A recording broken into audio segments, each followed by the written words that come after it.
Ustaz. Ya, pemirsa yang berbahagia rahimani wa rahmakumullah. Dari kasus yang diceritakan oleh Bu Fatma ya tadi ya. Ya. Maka yang pertama memang kita berkewajiban menutupi aib. Yang berdosa adalah orang tuanya, adapun anak tidak berdosa. Maka kita berusaha menutupi aibnya semaksimal mungkin. Tak boleh kita itu mengatakan bahwa ini anak di luar nikah, tidak boleh. Bahkan kita berkewajiban untuk menutupi aibnya.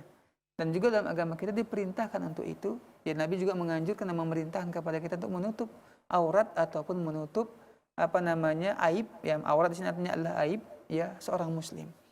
Nah, kemudian yang perlu dicatat juga ialah tidak boleh kita itu menasabkan anak ini kepada kita. Kalau kita angkat dia, kita tahu anak ini merupakan anak hasil daripada perbuatan zina. Sudah tahu kita umpamanya.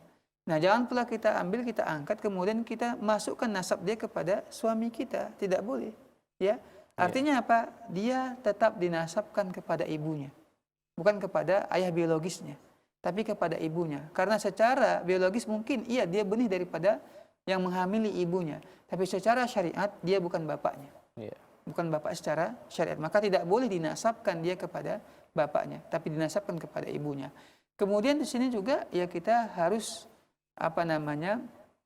paham ya dalam masalah anak angkat juga bagaimana ketentuan-ketentuan syariat yang telah menjelaskan, termasuk tentang masalah aurat ya di antara anak angkat dengan ibu angkatnya dan seterusnya. Ini juga perlu diperhatikan dalam ya masalah anak angkat tersebut. Wallahu ta'ala.